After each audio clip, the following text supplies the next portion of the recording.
I'm ready.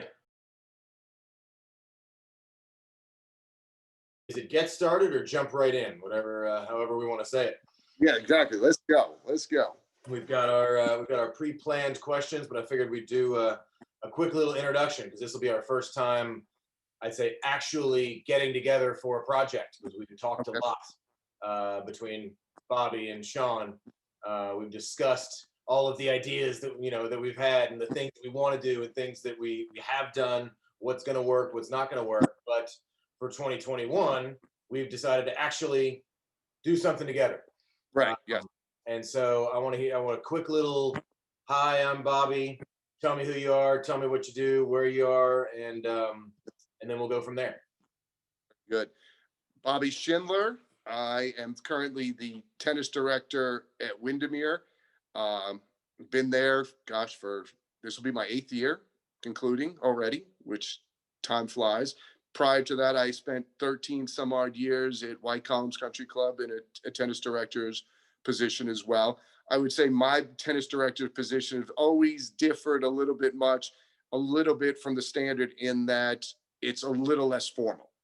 The club never asked me because they didn't want the bigger commitment so it was a perfect thing, because number one, as we were talking previously, my number one thing is being a dad to my daughter. I'm a single father, and my daughter lives with me, and I need the flexibility that goes around being accessible to her, being taxi when it's necessary. That said, tennis is a passion, and being with people is a passion, in trying to grow the game, but also see where the game can take us as far as, a demographic. There's a big side. I came to Atlanta to get a master's degree in sports marketing, sports administration, and very interested in the business side as well to see where we can grow it, because as we've discussed previously, as tennis instructors, we have a finite amount of hours that we can do, and weather also controls that. And then we also have the people who also have things come up. So, we can walk into a week saying, I got 30 hours a week. And at the end of the week saying, man, I was lucky to get 3 hours in. So that's one of the reasons we're here is we've got some ideas to be able to adjust, to change the paradigm, and basically say to the customers, the clients, the members, and basically say, you know what? You've got your 5 to 6 o'clock. You will always have your 5 to 6 o'clock with us. Whether we're on a tennis court, whether we're on a Zoom call, whether we get into the studio, we're bringing in Rejuvenate as a partner as well. So we can move in that direction, and we'll get to that in a minute with some of the conversations that we're going to have. But we're going to try to change that paradigm for the programming at Windermere specifically. Absolutely. And this is not that I'm a big truster of people, and I've been fortunate, but it's also, I'm not comfortable asking other people to make huge sacrifices. And I feel that's one of the limitations in our business, is that, yes, we've wanted to work together for how long, but I look at it and say, I don't feel good asking Shaun to come in here and work on, on pennies on the dime, because that's what I'm doing. That's a choice I've made. So I've never been comfortable. I was able to convince Thad, to take the leap, but he did have a great, he had a following already. So all he was going to do was augment the following, and it worked.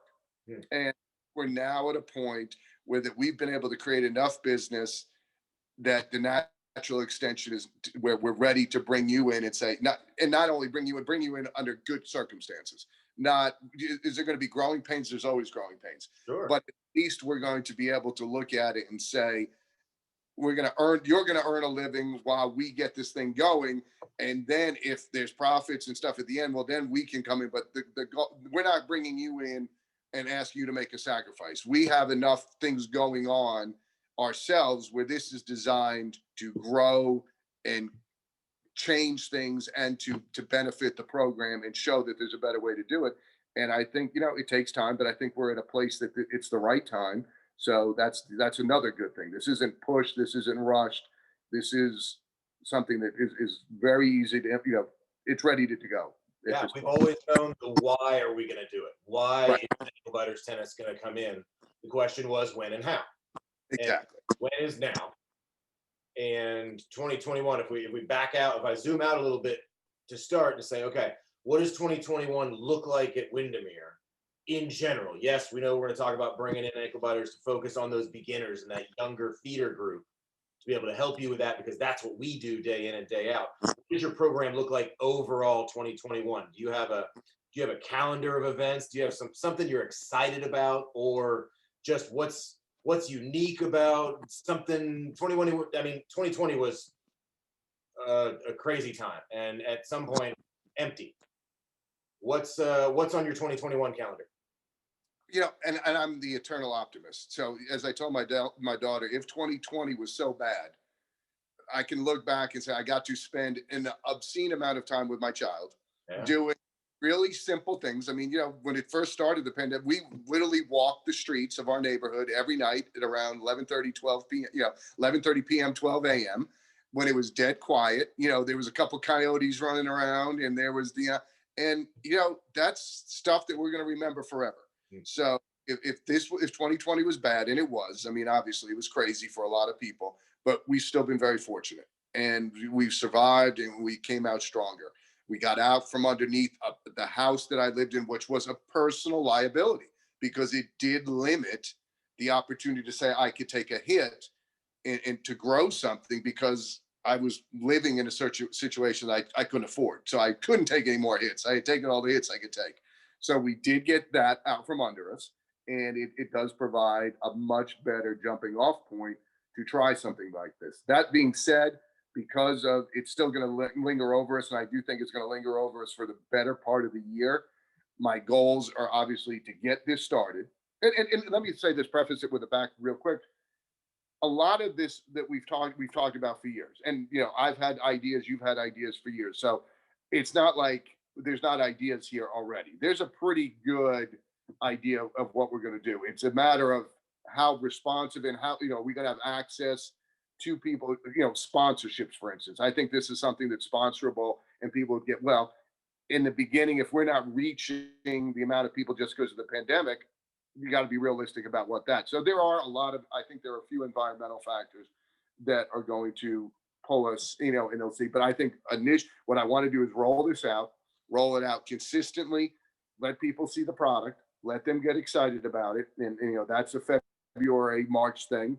This way, when the weather gets better, we have a good foundation, because one of the things right away is that I've never done is I'd like to do some kind of summer camp, because I think there's an opportunity there. I don't look at it as a grow your business long term. Summer camps have never been that historically. They're more of babysitting. But if you can capitalize on that and provide a good product, summertime is historically a slower time of the year in the tennis this year because of the heat, and because the big leagues are spring and fall. So if you can move your bottom line during an otherwise downtime period, and again start putting these ideas out, where next year we're not just talking about this on a kids level, we're talking about this on an adult level, to be able to offer the same things, because the pandemic is behind us. We know where we're going to be, because as we've discussed in the past, one of the things that I've been successful doing, and I know doing them with you, is events, and that's still the big unknown at this point.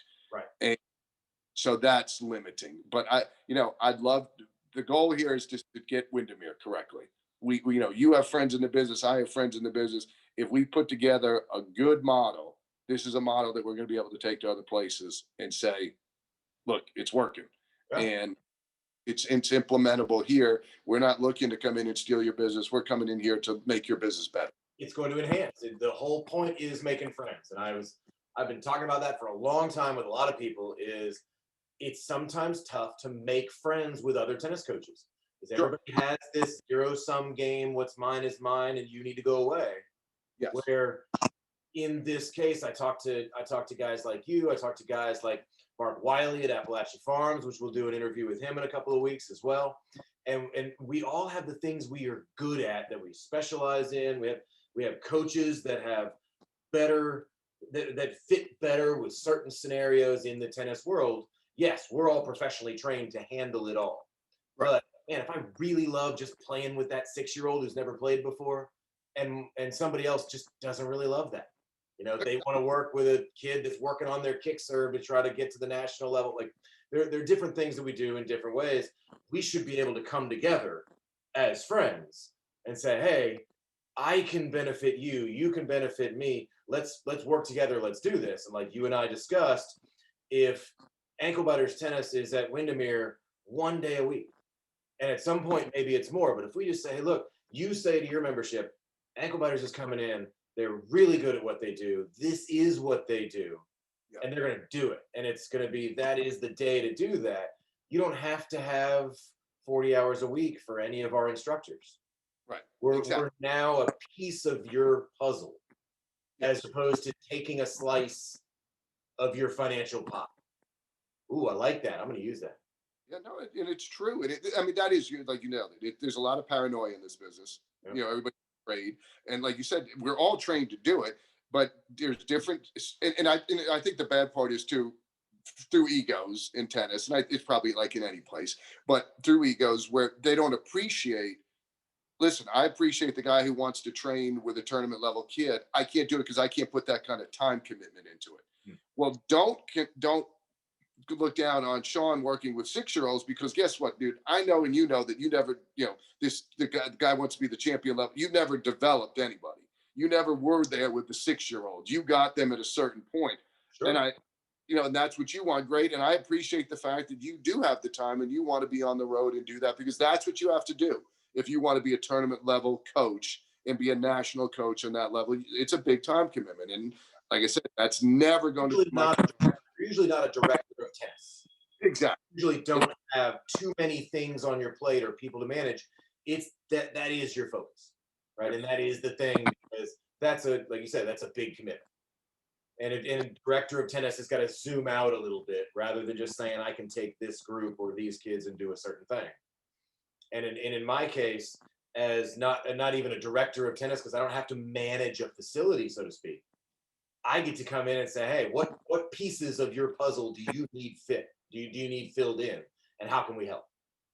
And what I love about this is it's going to a clear developmental path, which is we had peewees, we had this, but in this sport, people and like anything else, people excel at different rates.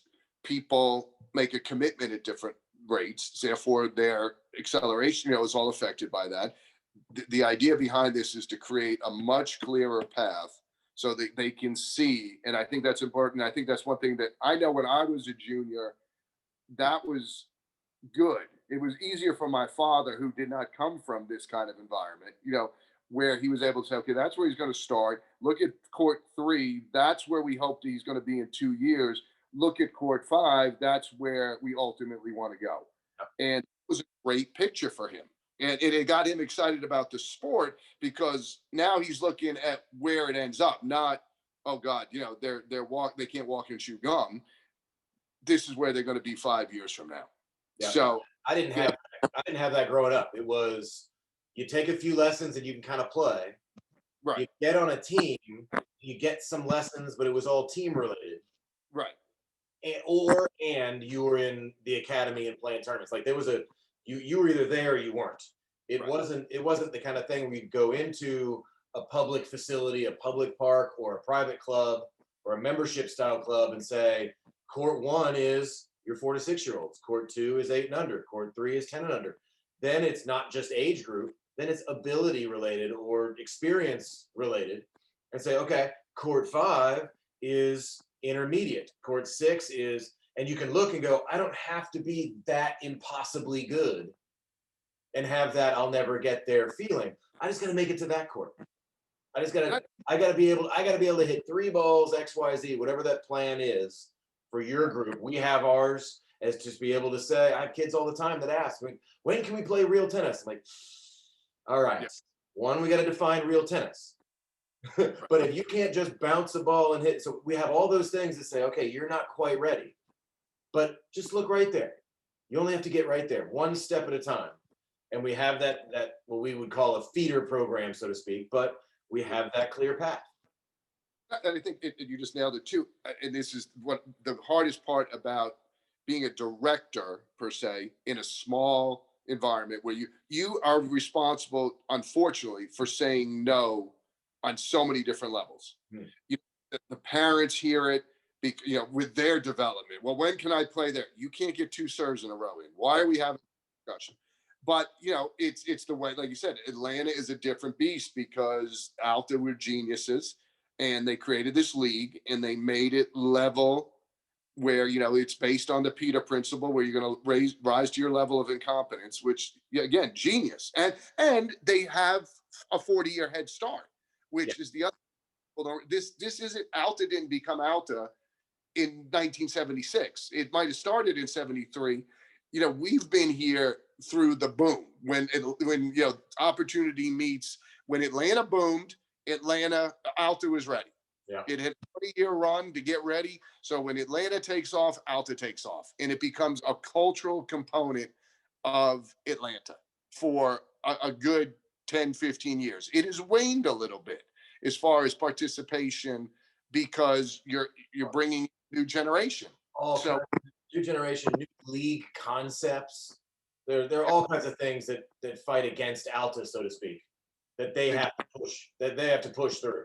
Say, yes. Hey, we're still here, we're still clean, we do what we do, and they always have been able to say, this is what we do. They have never wandered into different areas where they might not have been as successful, and they catch slack for that. But hey, this is what our mission statement is, and this is what they're going to do. Yep. The most exciting part about this is just more people involved, more energy, which means more energy, which people are, going to see a clearer path. So there's going to be less questions. And because we know each other and they're going to hear the continuity of the message too. You don't have somebody sitting there. And here's the thing, you know what? They don't like the answer. They're going to leave, but that's okay.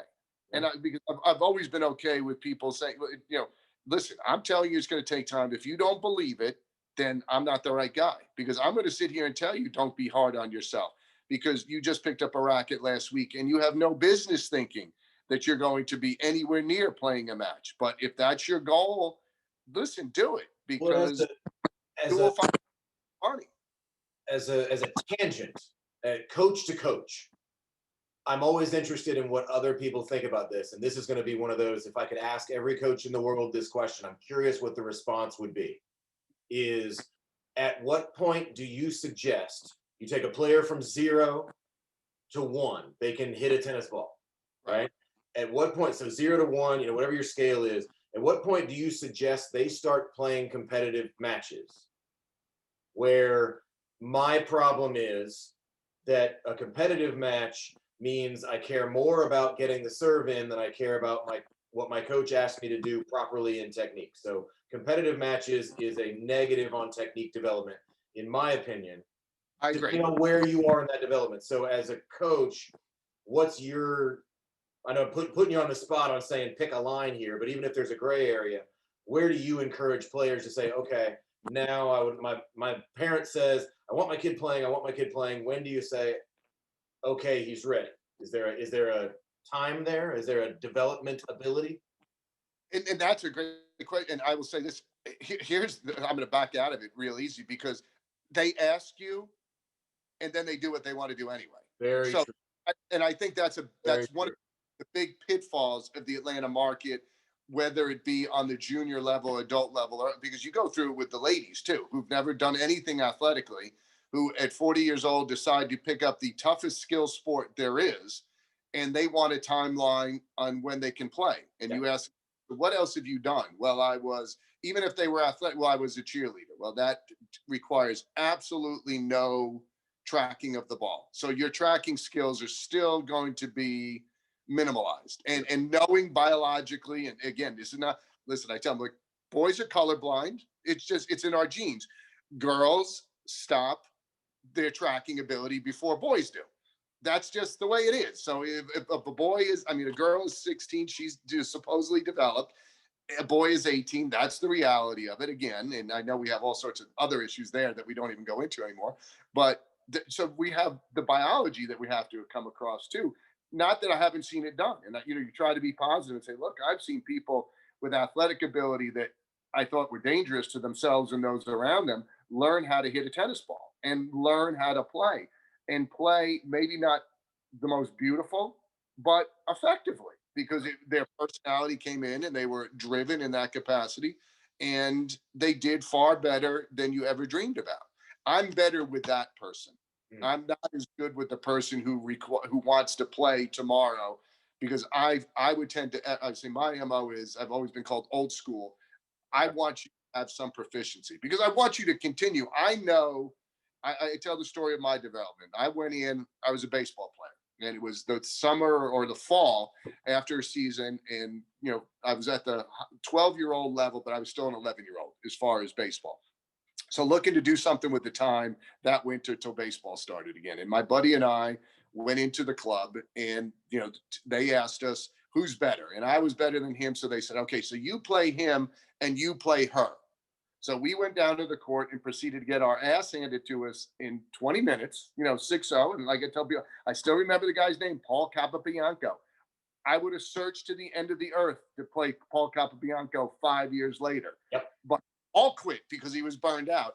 And at least I got to make fun of my buddy. I was like, at least I didn't lose to the girl. And the only reason I didn't lose to the girls because I didn't have to play her. Because Barbara would have lost. So but I was driven. I was like, wow, that's not going to happen. I like this game. I have enough proficiency. The coach said, boy, we'd love to have him, and I was in. I was hooked. That didn't mean I quit baseball. That was my biggest development. Problems that hitting a moving ball with a stick translates. Yeah. Like you said, if you've got somebody that comes out of cheerleading or something like that, yes, then it doesn't translate in the same way. Yes. So but I was also like I said, this is the biggest thing I try to tell parents because we have to play down it. It's a little bit of a tangent. The myth of I always have to play somebody better than me, or I want to practice somebody. To me, practice is about effort. Effort comes from inside. Okay. I think as a teaching professional, when I go out and hit the ball, I am working on something. If that particular day I want to hit and I'm working on whether I move in a couple feet where I have to take everything on the rise and prepare a little bit sooner. If I want to practice, I can practice no matter what I do, because it's about the individual. And I think that's that's a paradigm change. That's the way it's sold here. And I think if you look at from our adults to our kids, if Atlanta is the most tennis popular, largest why are we not producing the highest number of kids going into D1 colleges? And or playing on the second, if just sheer numbers to translate that we have the most number of kids playing at the next level. Whether or not they want to go to the next level, that's a whole. But we don't, and I do think it's a lot has to do with the way they're coached here, and it's not bad. It's just that the adults run the show a little bit too much than they should because they play. Therefore, they think they have more knowledge than they do. This is true. And the coaches is a tough thing to manage. Exactly. The mom plays, and again, I take everything from the best level. I truly believe the mom wants the child to get better because she wants to be able to do something with them. Sure. And she's looking for something that let's go hit tennis balls. But when they're first starting, you're not going to hit tennis balls. You're going to toss them the ball. If you want to hit tennis balls back and forth, you're going to do it from 5 feet away from each other. And trust me, it'll help your game too if you're willing to do it. And here's the thing, you'll be spending time, and you know what? Because of proximity closer, you'll be able to talk to your child. Yeah. And isn't that what you were really trying to do anyway? To know your children. Yeah. Child. Which leads me back to the question that says, okay, yeah, there's a time to hit the ball back and forth, but I've watched kids. I did this with a parent within the last couple of months. Parent comes to me, he's got an 8-year-old and a 7-year-old, brother and sister, and they're learning topspin, and I'm having them do everything technically correct. No, you can't go play tennis on a team. No, right. Absolutely not. Dad says, why not? I'm like, I'll show you. So I brought out, like I said, they're 8 and 7 years old. I brought out an 18-foot, one of the 8 and under style nets, set it across horizontally in no man's land, and I set up the 36-foot court. I said, all right, here are the red tennis balls. We've been using full court, hitting orange tennis balls. Here are the red tennis balls. I had him hit a few. Okay, good. Forehands, backhands. I said, all right, now we're going to learn how to play. And you're going to serve. They have continental grips on the serve. It's awkward, but it works. And they're doing it right. And I showed it to Dad. I said, all right, now they're going to play. And it was garbage. Right. Everything was garbage. Everything fell apart. They couldn't, it was just awful. Everything we'd worked on for months, gone. I look back, I said, so, Dad, is this what you want your children to do on the weekends and then come back to see me on Tuesday afternoon? He's like, oh, yeah, no, now I get it. Yeah. Right? But there's got to be a point where we do say, okay, join your local Alta team or get your USTA number, go play a tournament, right? But the goal is to develop them. I just find it there's a gray area there of navigating that. When do we say, okay, you need to go practice your technique in a real match? And I think that's hard to find. And I agree. And I think that goes back to strength in numbers, is that everybody, I mean, I don't think we took this class together, but I remember when the USTA was making the big change to the orange, red, green dot balls. And this was going to be it. There's going to be no more big rackets. We're not going to, it was an all day seminar. The first 4 hours, they were true to the form. This is what we're going to do. This is great. Second one, they start showing the video where you essentially have the little Federer who's serving volleying on the small court and the little lefty Nadal. And I'm like, okay, guys, again, the first 4 hours just went out the window. We have now gone to the exception rather than the rule. Yeah. And we're just 1% of kids. 1%. Exactly. Thanks for showing me.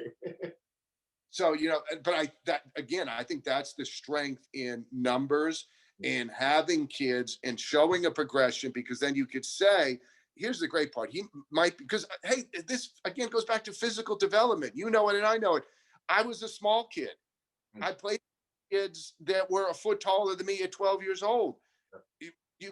We can't ask them to do the same things. I remember losing to guys like you. Yeah, because we push it. Win because I'm bigger. Yeah.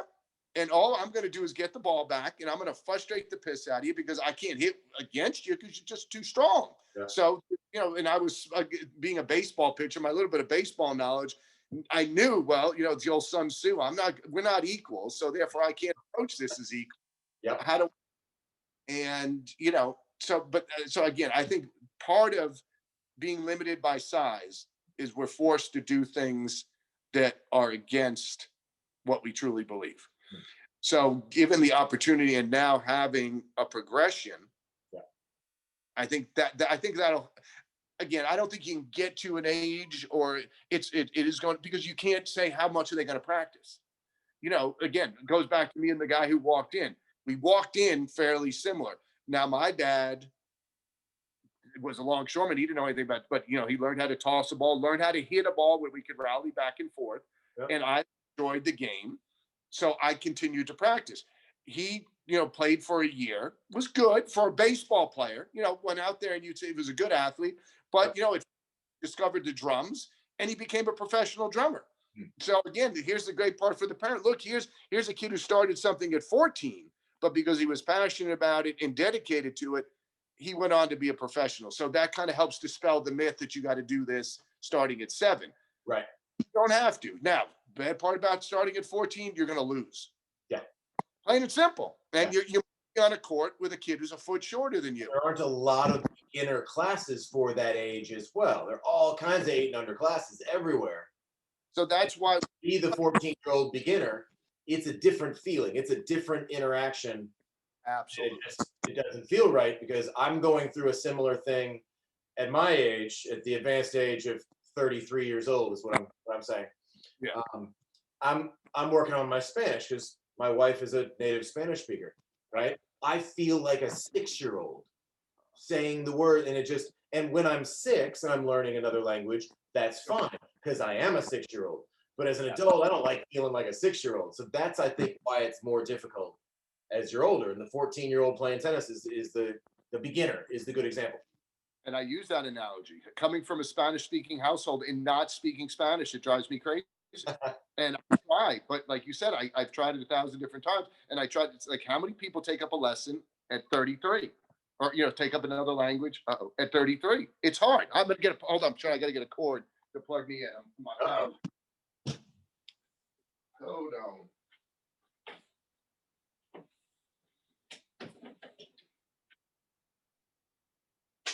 But I agree, and I think those are the good things that you bring to the table as selling points. And again, experience that you can tell these people, you're not alone.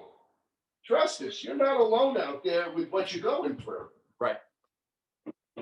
Yeah, and I think that's like you talk about numbers, you talk about volume, and one of the things we like to do, and we can do from a scaling point of view, and at Windermere is a good example. Is oh good, now we got you sideways. I know it. How can I? Why won't it flip with me? There we go. I'll just hold it. If I got to hold it, I'll hold it. There we go. Okay. But yeah, so if we can create the numbers, and this is one of the things I like about how we do things. If we can have that progression, the kids looking at getting on from court 1 to court 2, get from 0 to 1. Is that a Peter Thiel thing, right? Getting from 0 to 1 is the hardest thing. Right. And get from court 1 to court 2. Don't worry about playing on a team. Don't worry about playing don't worry about any of that. These guys are having fun. They're playing different games. We're no longer playing Fireball. We're playing Dirty Rat. Fireball's for the babies, right? Right. And we move them up progressively. And absolutely. Even when dad says, "Well, my kid can't play tennis with me yet," he goes out with the yellow tennis balls. And he's got his 5-year-old out there. I'm like, and it's bouncing over. I appreciate what you're doing, yeah. and let me help you, and we will help you as a parent. One of the things we do on the website on anklebiters.info, we have articles, we have all those things to say as a parent. Here's what we suggest. Now, we're not an authority on the subject, but we've been doing this a long time. Right. We've seen some good results, and we see what works well between parent and child. When the parent of the 3-year-old comes in and says, "When can my kid play tennis?" I'm like, right. He's 3. He's 3, exactly. Now, this is from a professional athlete who had his son and realized his 3-year-old's like, just fantastic. The kid's going to be a professional, whatever he wants to be. If he wants to be that. But the kid's 3. Let's let him have some fun and be a kid. And I agree. We don't. Maybe he becomes that 6-year-old with the red balls. That we accept under the rule. Yes, of course. The genetic head start. Other 3-year-olds, it takes longer. Yes. But that's the thing that I spend my world focusing on. And we can help parents do that. We want to help at Windermere specifically, be able to say, hey, here's the community. We can fit this piece in. Yes. And we'll say, all right, here's how this fits in. Here's how it works. It's a specialized thing. We're going to do what you and I have always dreamed of is when you have your child's schedule and it's 4 to 5 o'clock or whatever that time frame is, we're going to do that no matter what. Even if it's pouring down rain or it's 18 degrees outside, we're going to do it no matter what. The kids know how to use Zoom. Yes. Know how to be indoors. We can find some space potentially even from a clubhouse indoor space with the younger kids and the portable equipment to just an online Zoom call that says, hey, we're here in the studio. This is Shaun. We got Coach Joby. We got Coach Bobby. We can bring in who we need and in a situation to say, we're still here. Right. Still going to do something. We're going to do some body awareness. What did you talk about as we were discussing this concept again, most recently, saying the kids could use some push-ups. Oh, absolutely. Push-ups are a bad thing. Yeah. I think it's punishment. Exactly. It's been punishment. You're right. Exactly. In this case, it's not, because in the studio, it's Coach Joby, who's wonderful, and I'm a little biased because I married her, but it's the kids going, oh, well, this is fun. Okay, let's do the animal shapes. Let's do the thing. And all of a sudden, you've got a child that can straighten their arms and not have all the wiggly doing a push-up thing, right? That's so good for their physical tennis development. It's so good for them, and it's been neglected.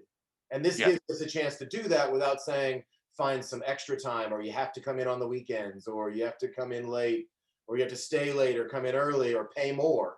Right. What? It's part of the program. Right. Well, can I do that? Well, with the welcome.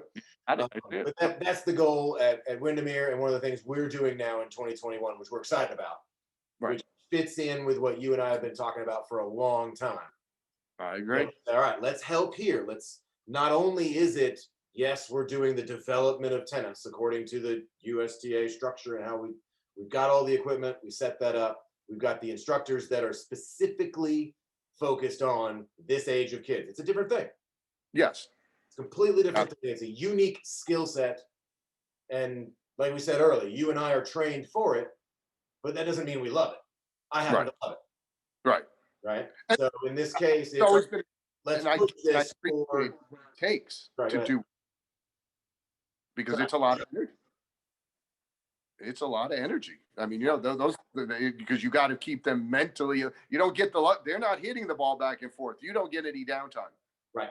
Yeah, you got to be on the entire time. And that's a great example. I went to a tennis coach friend of mine. And I said, hey, by the way, I'm trying to figure out another game because I've got 2 transition games. Like, he's been coaching for 20 years too.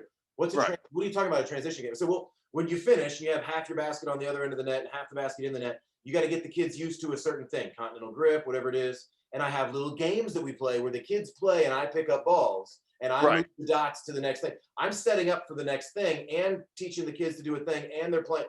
And he's like, oh, yeah, we don't do that. We just have everybody go pick up balls. I'm like, okay. So you've never thought about this idea, the fact that by the time the kids are finished picking up balls or drinking their water, you better be already ready.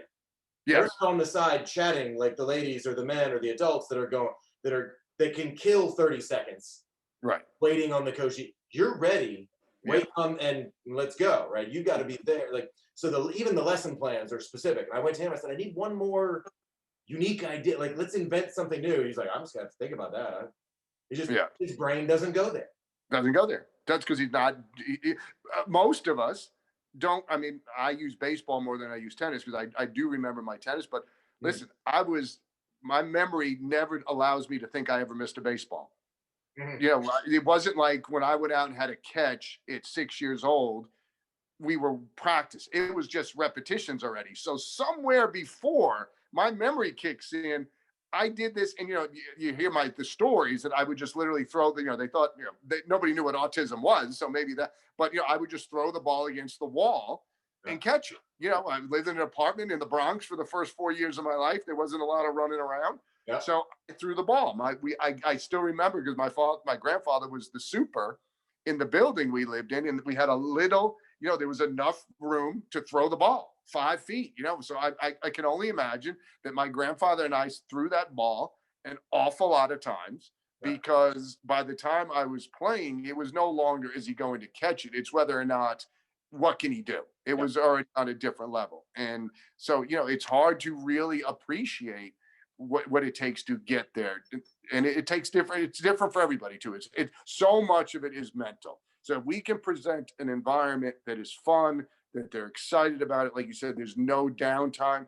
And like you said, especially with the younger ones, boy, you better be, I mean, we do stations, and this way you look at your watch and say, holy crap, it's over. You know, all they did was move.